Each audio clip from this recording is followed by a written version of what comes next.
Sarah wiped the sweat from her forehead as she balanced 3 plates on her arm, navigating through the crowded diner. The evening rush was always challenging, but tonight seemed particularly overwhelming. Her feet ached and her uniform stuck uncomfortably to her back, but she maintained her warm smile as she served her customers. It was just another day in her life as a single mother working 2 jobs to support her 6-year-old daughter, Emma. The diner's bell chimed as her best friend Rachel walked in. Sarah noticed something different about her today. She seemed more animated than usual, practically bouncing as she made her way to the counter. Rachel worked as a nurse at one of the city's most prestigious private medical facilities and occasionally shared stories about her wealthy patients. "Sarah, I need to talk to you," Rachel said, her eyes sparkling with excitement. "When does your shift end?"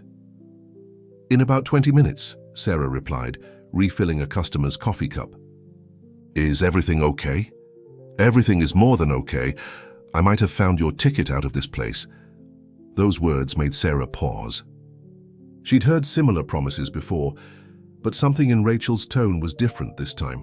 The next 20 minutes felt like hours as she finished her shift, her mind racing with possibilities. Finally, as she hung up her apron and collected her tips, Rachel pulled her to a quiet corner of the now empty diner. "Remember the private wing I told you about? We have a patient there, Karim al-Rahman. He's from one of the wealthiest families in the Middle East." Sarah nodded, remembering Rachel mentioning him before. "The one from the accident?"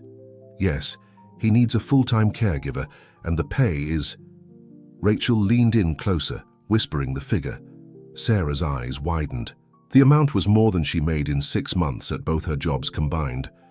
"That's impossible," she whispered back. "It's real," Rachel assured her. "But there's a catch. He's difficult. He's gone through 5 caregivers in the past 3 months. He's brilliant, cultured, and used to having everything his way. The accident changed him. He pushes everyone away, refuses most treatments, and barely leaves his mansion." Sarah's initial excitement dimmed. "Then why would he want me?" "I have no experience as a caregiver." "Because you're different," Rachel said firmly. "I've seen you handle the most difficult customers here with grace. You're patient, kind, but also strong.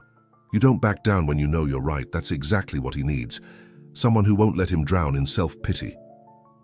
Sarah thought about Emma, about their tiny apartment with the leaking faucet, about the stack of bills on her kitchen counter, and about the school supplies she couldn't afford.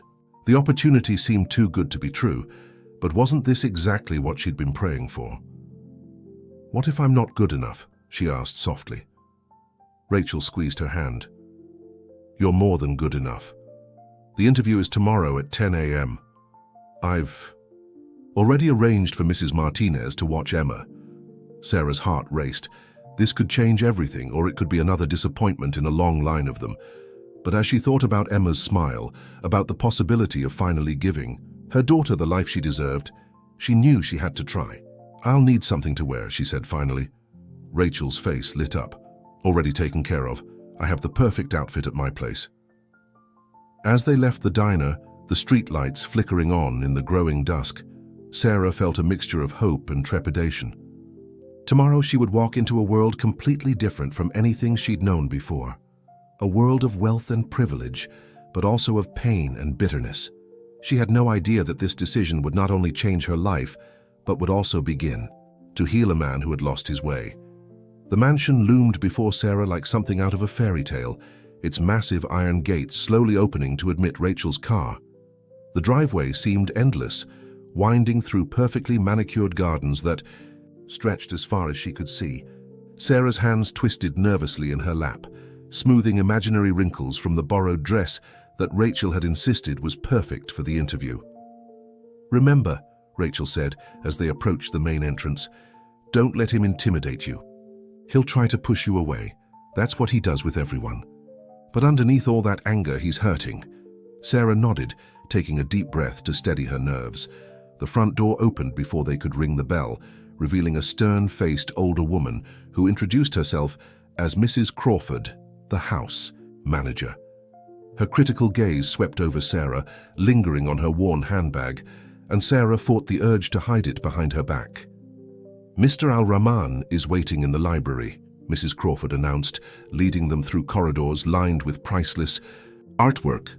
The clicking of their heels echoed off marble floors, and Sarah couldn't help but think about Emma's fascination with princess stories. This place was grander than anything in those tales.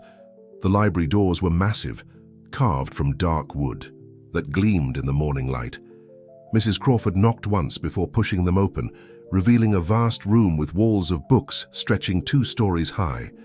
Sunlight streamed through tall windows, illuminating floating dust motes and creating patterns on the Persian carpet.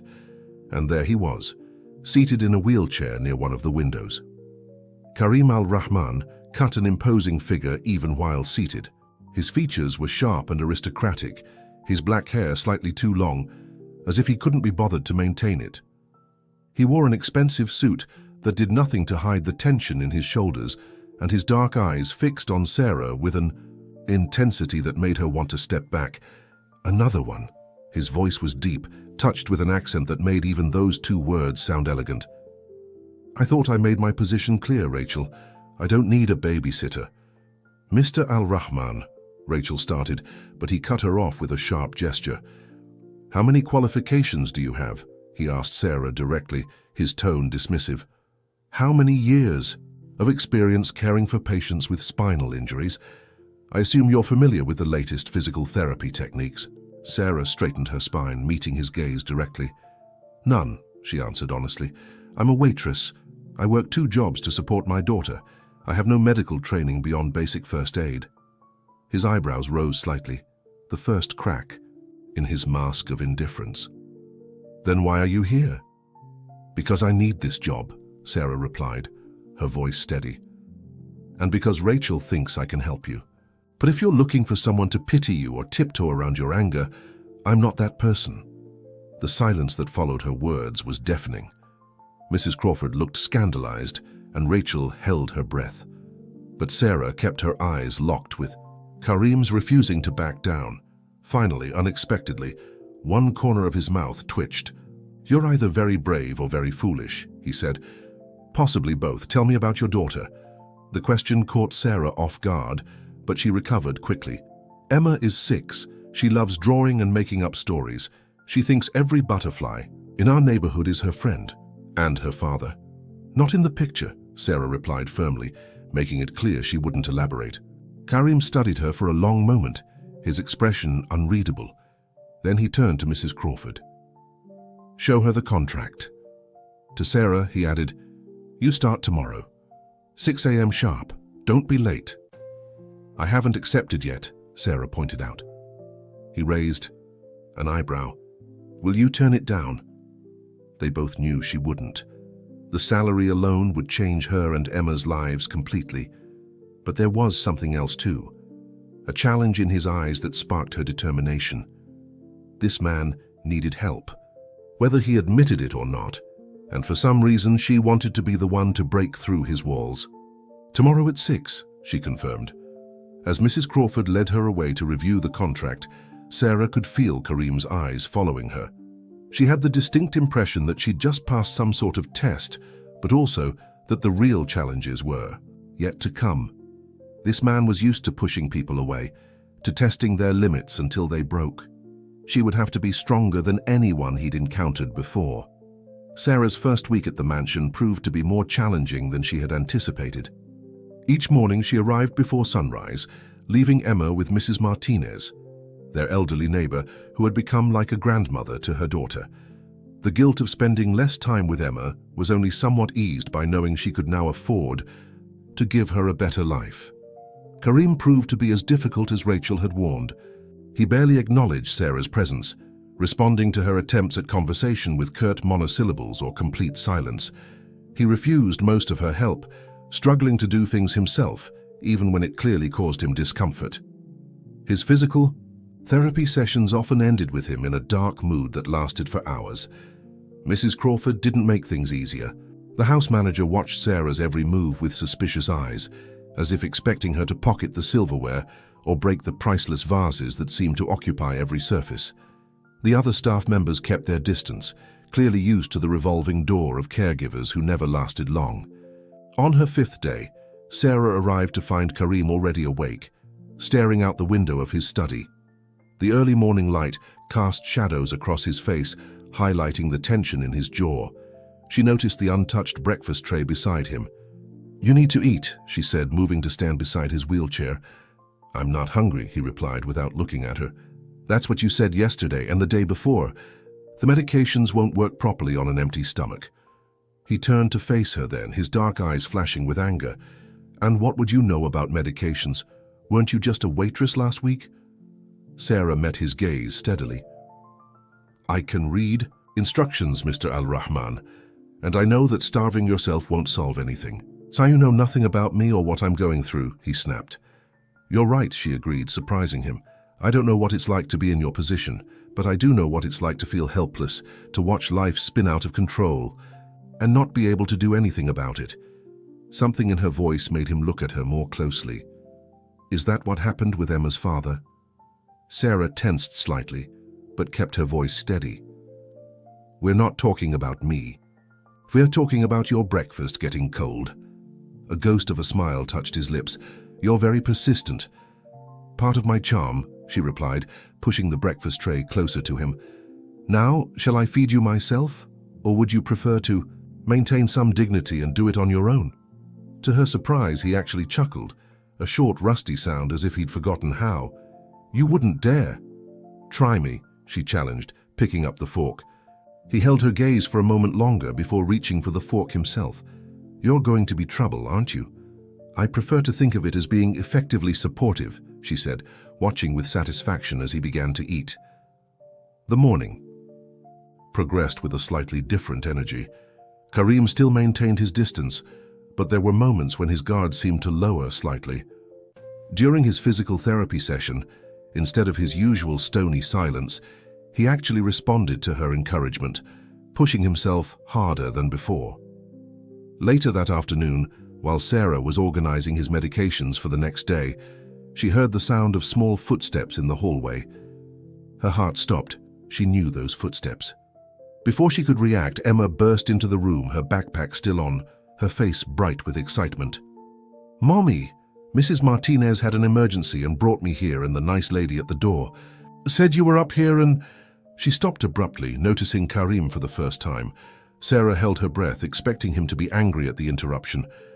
But Emma, with the fearless curiosity of childhood, walked right up to his wheelchair.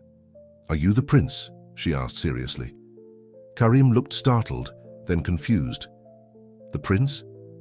"Mommy said she works in a castle now," Emma explained, looking around the room with wide eyes. "And you look like a prince from my stories, even if you're sad."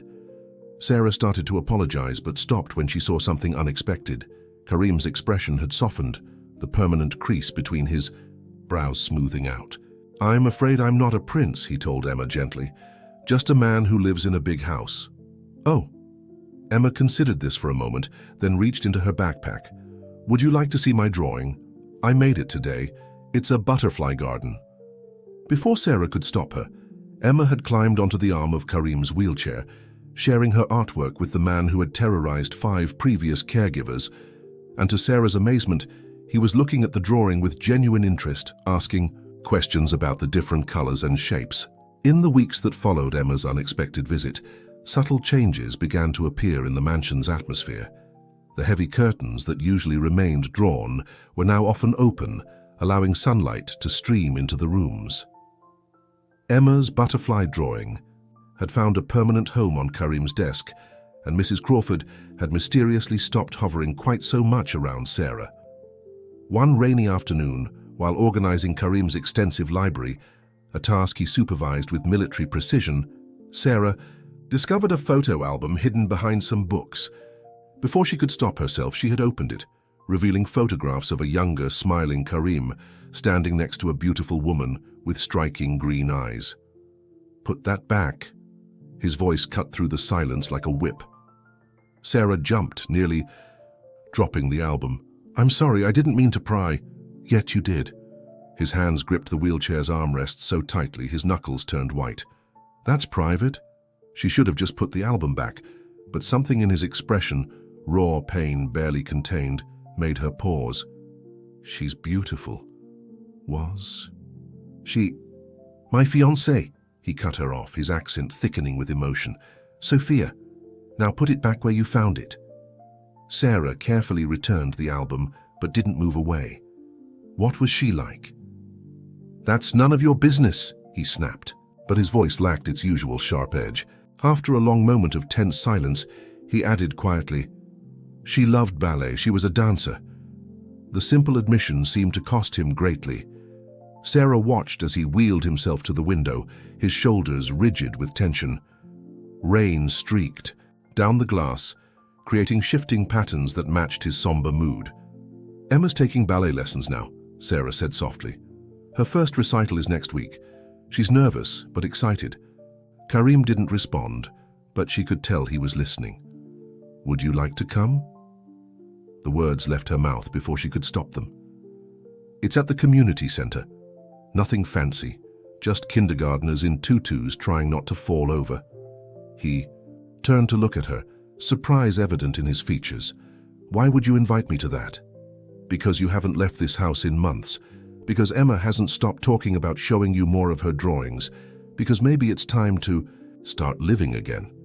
His expression darkened. You don't understand what you're asking. Then explain it to me, she challenged. Help me understand why you're punishing yourself.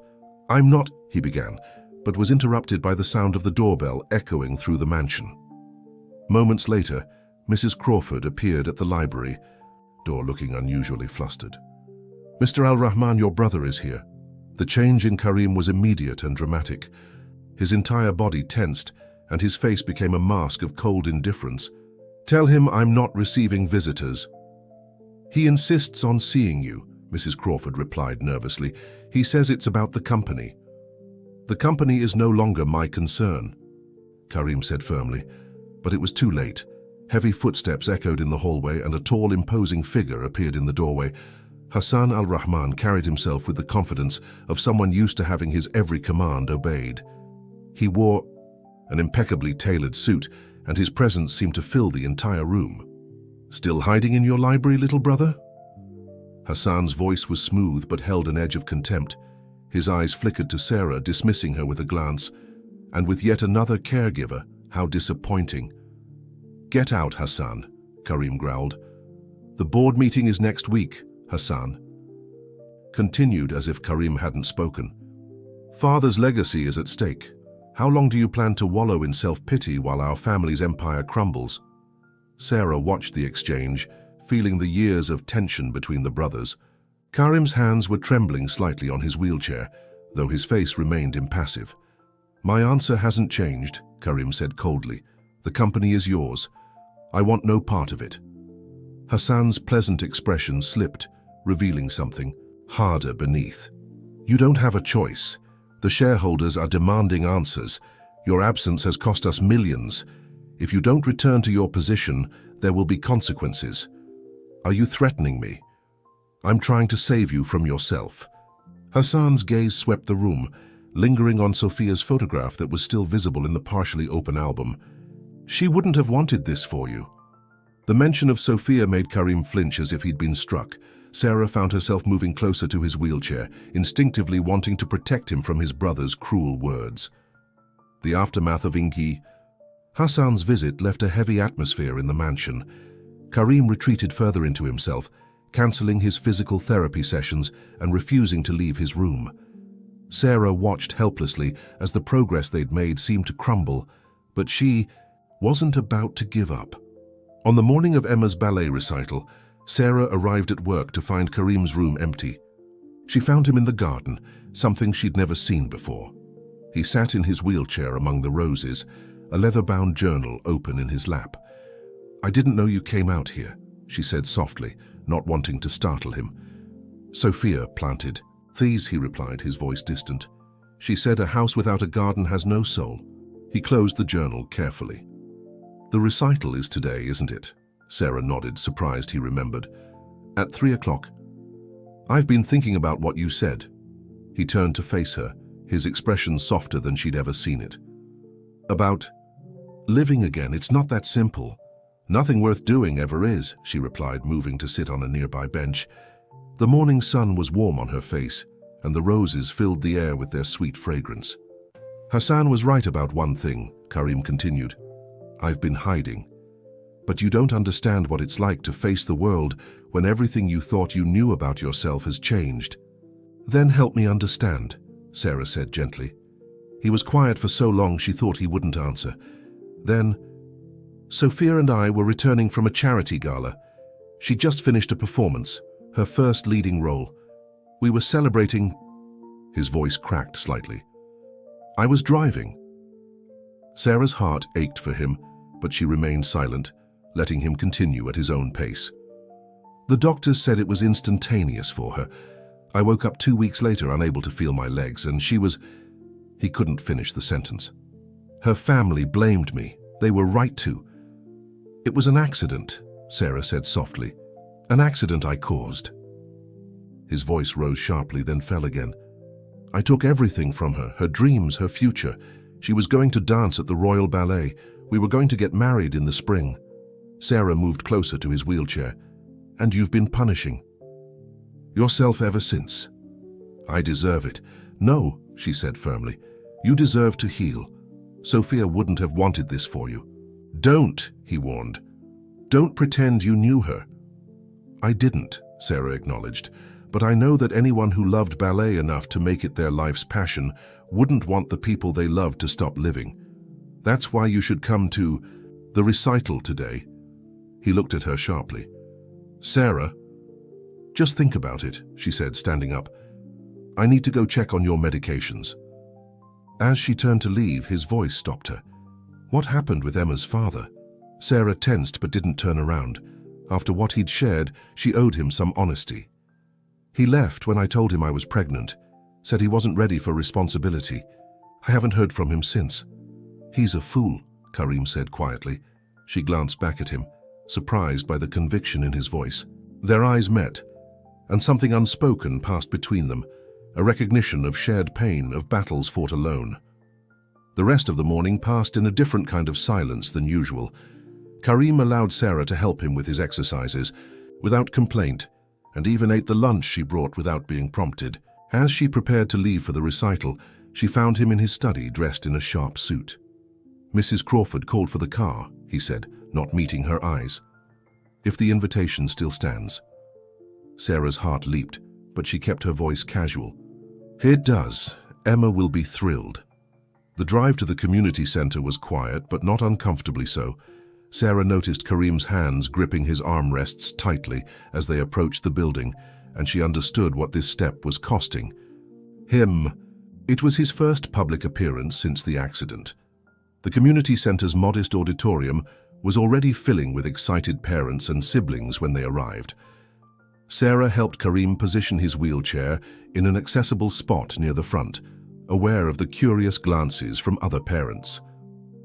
But Karim seemed focused entirely on the stage, his expression a mixture of anticipation and something that looked almost like fear. When Emma's class took the stage, Sarah heard Karim's sharp intake of breath. 20 little girls in pink tutus, lined up somewhat unevenly, their faces a mixture of concentration and nervousness. Emma was in the second row, her eyes scanning the audience until she spotted them.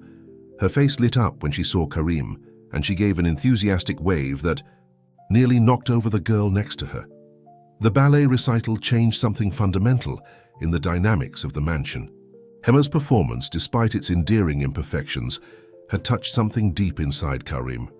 The way he watched those little girls twirling on stage, some stumbling, others forgetting their steps but all beaming with joy, had cracked the shell of isolation he'd built around himself. A week after the recital, Sarah arrived at work to find Karim already in the garden, but this time he wasn't alone. Emma sat cross-legged next to his wheelchair, teaching him the intricate art of making daisy chains. Mrs. Crawford stood at the kitchen window, watching with poorly concealed amazement as the man who had once terrorized his staff patiently listened to a 6-year-old's detailed flower-weaving instructions. "Mommy," Emma called out when she saw Sarah. "Mr. Karim is going to let me plant my own flowers. Can I have purple ones, and pink ones, and maybe some yellow ones too?" Sarah looked at Karim questioningly. He shrugged, a slight smile playing. at the corners of his mouth. "The garden could use some color," he said simply. The morning passed in a flurry of activity as they went through seed catalogs, Emma's excitement growing with each page.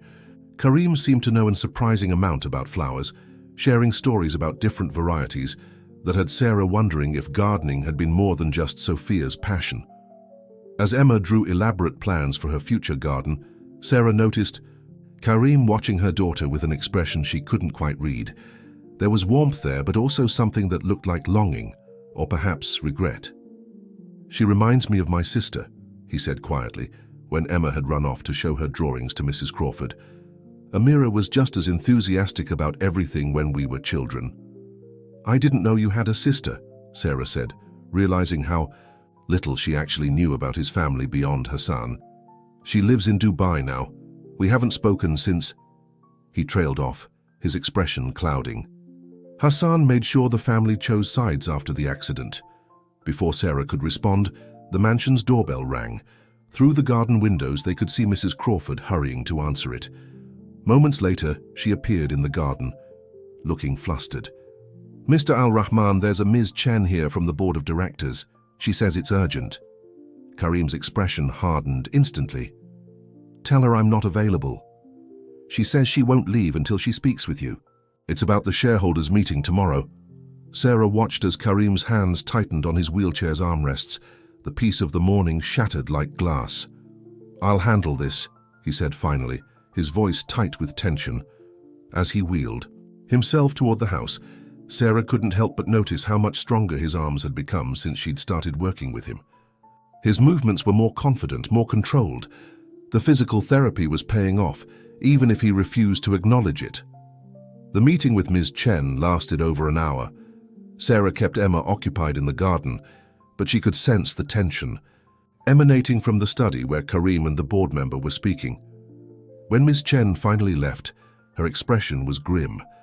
Sarah found Karim in the library, holding a glass of water and staring out the window. "Bad news?" she asked softly. "They're threatening to remove me from the board entirely," he said without turning around. "Not just as CEO, but as a shareholder. Hassan has convinced them I'm mentally unfit to maintain my position." "Can they do that?" "With enough lawyers and the right paperwork, yes." He finally turned to face her, and the vulnerability in his eyes made her heart ache. "It's not just about the money or the position. This company was my father's life's work. He built it from nothing. And now it's being used against you by your own brother," Sarah finished. "I should care more," he said quietly. "I should fight back. The old Karim would have never let Hassan get away with this." "Maybe the old Karim isn't who you need to be right now," Sarah suggested, moving closer to his wheelchair. "Maybe it's time to figure out who you are now." He looked up at her, really looked at her, and for a moment the air between them seemed to crackle with unspoken possibilities. "And who do you think I am, Sarah?" Before she could answer, Emma burst into the library, her face glowing with excitement. "Mr. Karim, Mrs. Crawford says we can plant the seeds next week when they arrive.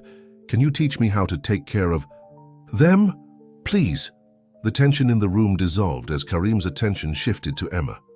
"Of course, little butterfly, but you'll have to be very patient. Gardens don't grow overnight." "That's okay," Emma said seriously. "Mommy says the best things are worth waiting for." Sarah watched as Karim's expression softened, the worry about the company momentarily forgotten in the face of Emma's innocent enthusiasm. But she couldn't shake the feeling that Hassan's threats were far from over, and that the peace they'd found in the garden that morning was as fragile as the flowers they planned to plant. The shareholders' meeting loomed over the mansion like a gathering storm. Despite Karim's attempts to maintain his newfound peace in the garden with Emma, Sarah could sense his growing unease. His physical therapy sessions became more intense, as if he was channeling his anxiety into pushing his body to its limits. One evening, as Sarah was preparing to leave, she found Karim in his study, surrounded by stacks of financial reports and legal documents. The sight of him, illuminated by his desk lamp in the growing darkness, made her pause. He looked exhausted but determined, more engaged with the business than she'd ever seen him. "You should rest," she said softly, entering the room. "You've been at this for hours." Hassan's been systematically undermining my position for months, he replied, not looking up from the documents. While I wasn't paying attention, he's been turning the board against me. These numbers don't add up, Sarah. Something's wrong. She moved closer, looking at the papers spread across his desk. The figures meant little to her, but she could see the pattern of his highlighting, the way he'd connected different documents with his neat handwriting. "What will you do?" she asked. He finally looked up at her, his dark eyes intense. "I have to attend the meeting. I can't let Hassan destroy everything my father built. I thought you said you didn't care about the company anymore." "I didn't. I don't." He ran a hand through his hair in frustration, but seeing Emma in the garden, planning her future flowers, it reminded me of something my father used to say. He built this company so his children would have roots, something to grow from. I'd been so focused on what I lost that I forgot what he wanted to build. Sarah sat in the chair across from his desk. "When is the meeting?" "Tomorrow morning. The board members are flying in from Dubai." He hesitated, then added, "I want you to come with me." The request caught her off guard. "Me? But I don't know anything about business." "You know about not giving up," he said quietly. "You know about building something from nothing. And," he paused, seeming to struggle with his words, "I feel stronger when you're near." The admission hung in the air between them, heavy with implications neither of them was ready to address. Sarah felt her heart skip a beat but kept her voice steady. "What about Emma?" "Mrs. Crawford has already offered to watch her. She's quite taken with your daughter's garden plans." A small smile touched his lips. "I think Emma has charmed the entire household staff. She has that effect on people," Sarah said softly, thinking of how her daughter had somehow managed to break through Karim's carefully constructed walls. "Like mother, like daughter," he murmured, their eyes meeting across the desk. The moment was interrupted by Mrs. Crawford appearing at the door. "Mr. Al-Rahman, your sister is on the phone. She says it's urgent." Karim's expression shifted from surprise to concern. "Amira, put her through to my study." Sarah stood to leave, but Karim gestured for her to stay. He picked up the phone, his voice softening as he spoke in Arabic. Sarah watched as his expression cycled through various emotions, shock, anger, and finally determination. When he hung up, his hands were shaking slightly. "Hassan's been lying to everyone," he said, his voice tight with controlled fury. "He told Amira I refused to see her after the accident, that I blamed the family for not supporting my relationship with Sophia. He told the board I was having mental breakdowns, that I was unstable. He's been manipulating everyone, turning them against each other. Why would he do that?" "Control," Karim replied grimly. "With me out of the picture and the family divided, he could reshape the company however he wanted. Amira said she found documents, plans to sell off parts of the company to competitors. He's been planning this for years, even before the accident." Sarah watched as he wheeled himself to the window, his reflection visible in the darkened glass. The man she saw there wasn't the broken, bitter person she'd met months ago. This was someone who was finding his strength again, piece by piece. "Tomorrow will be the first time I've faced the entire board since the accident," he said quietly. "The first time I've faced any of them, really. They need to see that I'm not the unstable person Hassan has painted me to be." "They will," Sarah assured him, moving to stand beside his wheelchair. "They'll see the man who helps a little girl plant flowers, who's strong enough to face his past and brave enough to build a new future." He reached for her hand, surprising them both. His fingers were warm against hers, and she felt that same electric connection that had been growing between them for weeks. "Stay with me tonight," he said softly. "Help me prepare for tomorrow. I need to review all these documents, and I don't want to be alone." The request was innocent, professional even, but they both felt the weight of something more behind it. Sarah looked at their joined hands, then at the mountain of documents on his desk and made her decision. She pulled out her phone to call Mrs. Martinez about watching Emma for the night.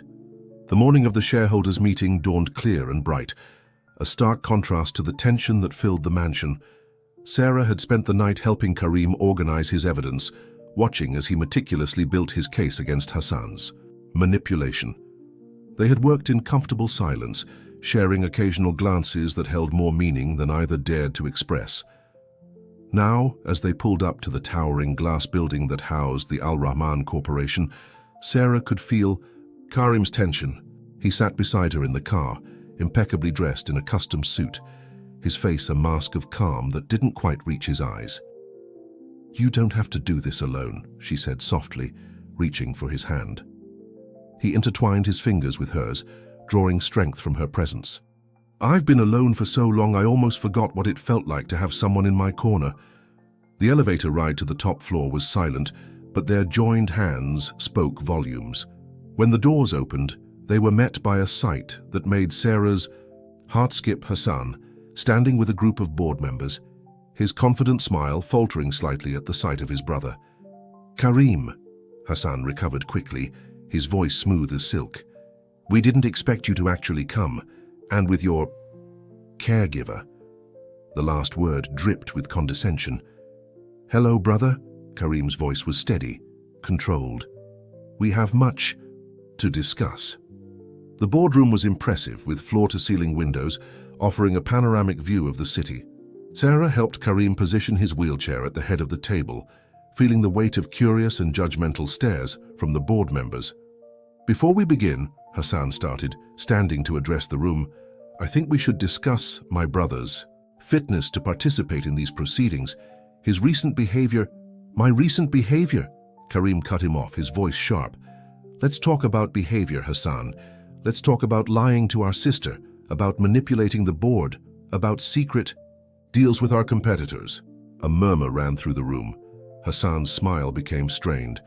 "I don't know what you're talking about." "Don't you?"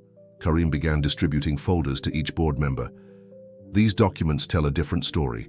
Financial reports that don't match official records, emails discussing the sale of key company assets, and most interesting of all, proof that you've been embezzling funds for years." The room erupted in whispers as the board members began reviewing the documents. Hassan's face darkened. "These are fabrications. My brother is clearly not well." "I spoke with Amira," Karim continued, his voice cutting through the chaos.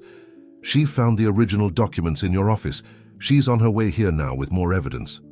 Hassan's composure cracked. "You have no right. After everything that happened, after what you did to Sophia." "Don't you dare use her name," Karim's voice thundered through the room.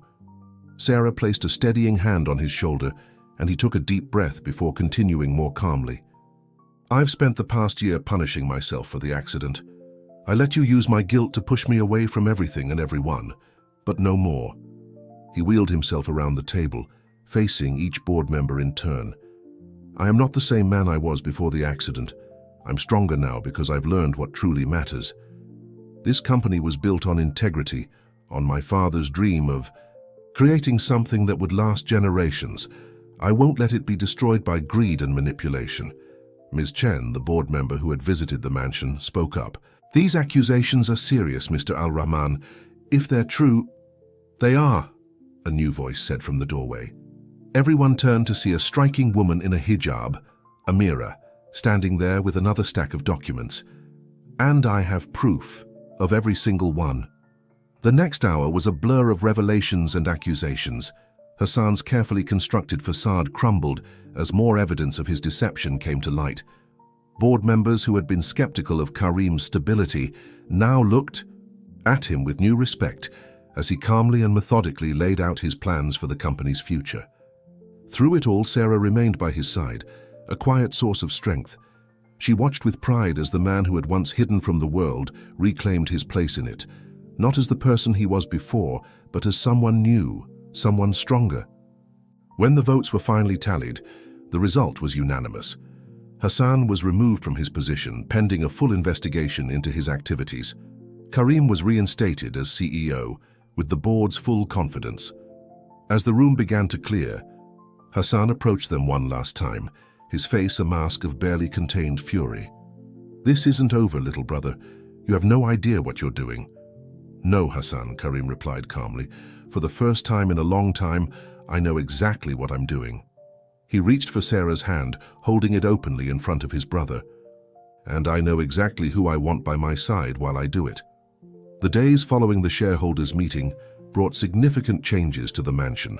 The heavy curtains were permanently drawn back, letting sunlight flood every corner. Emma's garden had begun to show the first tiny sprouts, and her excited squeals could often be heard as she discovered new growth each morning.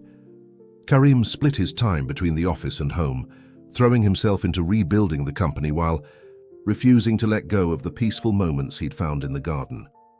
The staff noticed the changes in him, the way he smiled more, how he engaged in conversations, and most notably, how his eyes followed Sarah whenever she was in the room. One evening, as Sarah was helping him with his physical therapy exercises, he seemed particularly thoughtful. "The board wants me to attend a charity gala next week," he said, wincing slightly as he stretched. "It's for a children's arts foundation that supports young dancers." Sarah felt her heart skip a beat, knowing the significance. "Are you ready for that?" "I think—" He paused, considering his words carefully. "I think Sophia would have wanted me to go, to support something she loved so much." He met Sarah's eyes. "Would you come with me? Not as my caregiver, but as my date."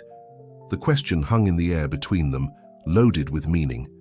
Before Sarah could respond, Emma burst into the room, her face glowing with excitement.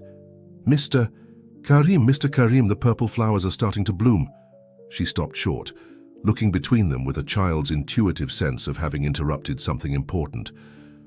"Oh, were you having a grown-up talk?" Karim chuckled, the tension breaking. "Come here, little butterfly. Tell me about these purple flowers." As Emma launched into a detailed description of her garden's progress, Sarah watched them together. The man who had once pushed everyone away now listened with genuine interest to a 6-year-old's gardening adventures. He caught her watching and smiled, a real warm smile that made her heart flutter. Later that evening, after Emma had gone home with Mrs. Martinez for her weekly sleepover, Sarah found Karim in the garden. The setting sun cast long shadows across the flower beds, where Emma's carefully planted seeds were indeed showing promising signs of life. "You never answered my question," he said softly as she approached. "About the gala?" She sat on the bench beside his wheelchair. "Are you sure that's what you want? There will be a lot of people from your old life there."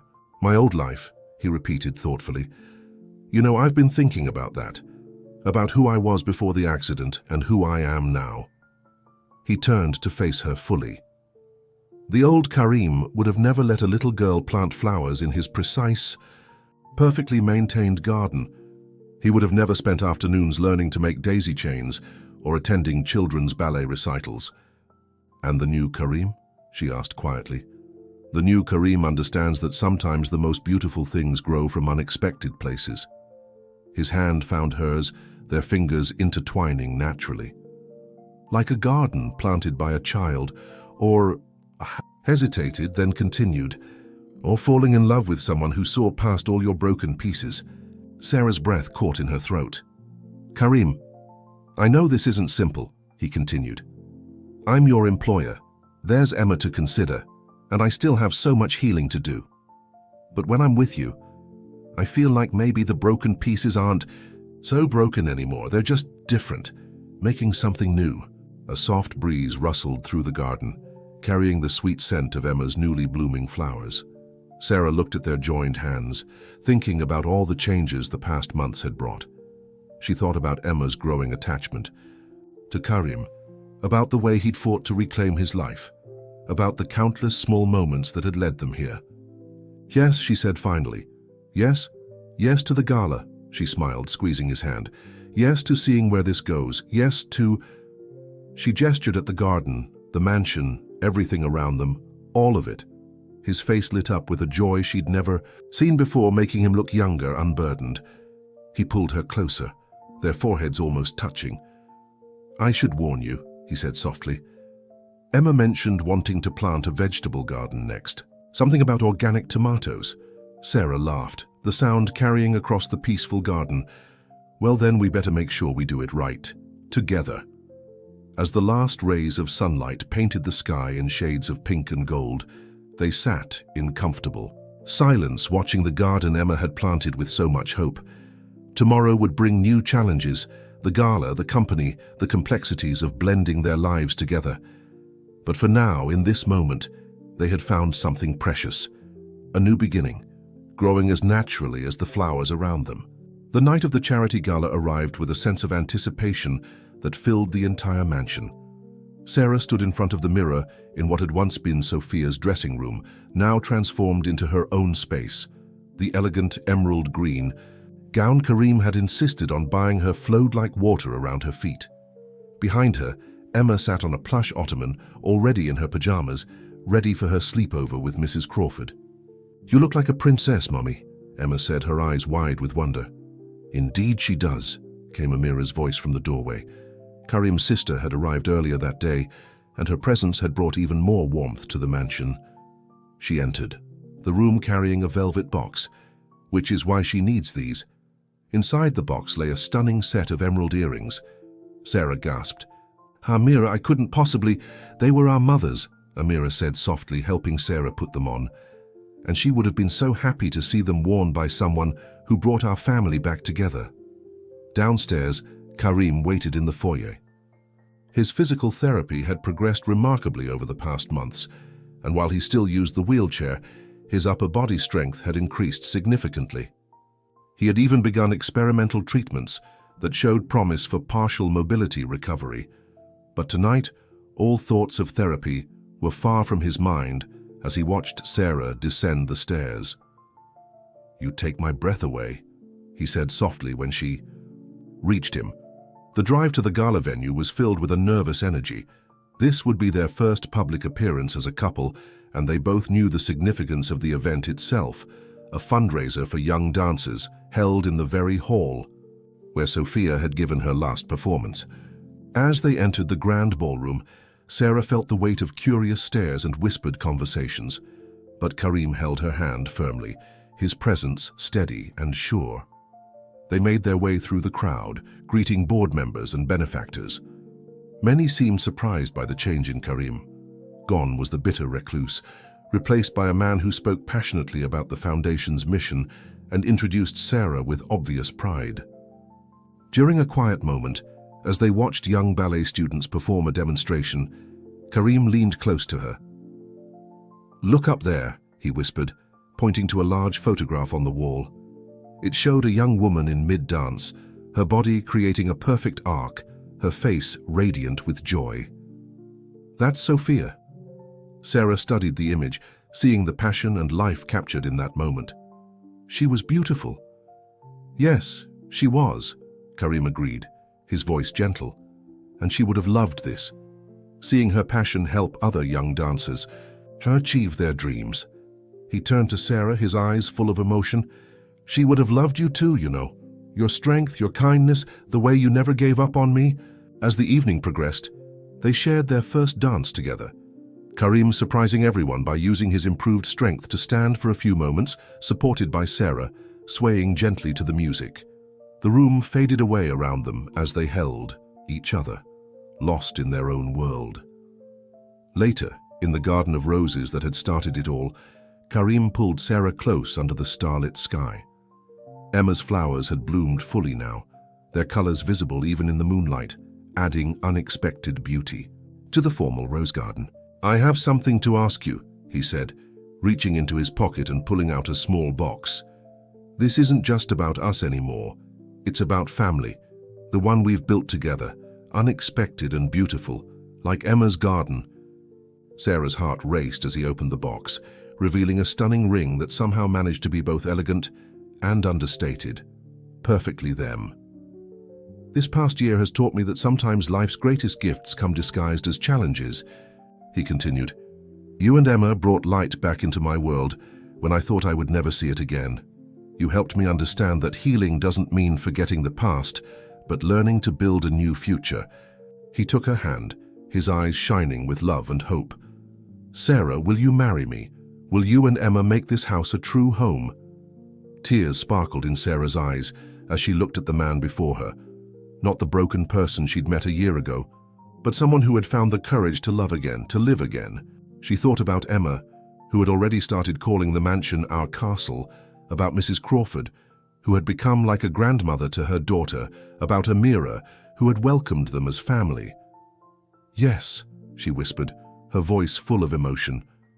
"Yes to everything." The ring slid perfectly onto her finger, catching the moonlight like a promise. Above them, stars twinkled in the vast sky, and around them, Emma's flowers filled the air with their sweet fragrance, a reminder that the most beautiful gardens often grow in unexpected places, and that love, like flowers, can bloom again after the harshest winters. In the distance, they could hear Emma's laughter floating from her bedroom window, where she was undoubtedly convincing Mrs. Crawford to read just one more story. The sound mingled with the gentle rustle of leaves and the soft splash of the garden fountain, creating a symphony of the life they had built together. "Our story is just beginning," Karim said softly, pulling her close for a kiss that felt like coming home. And there, in the garden where their journey had started, surrounded by roses that held memories of the past and wildflowers that promised the future, they began writing the next chapter of their lives, together. Fame to Historia.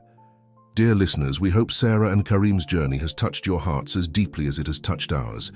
This tale of healing, second chances, and unexpected love reminds us that sometimes the most beautiful stories grow from life's greatest challenges. For more heart-touching narratives like this one, we've prepared a special playlist you can find by clicking the link to your left.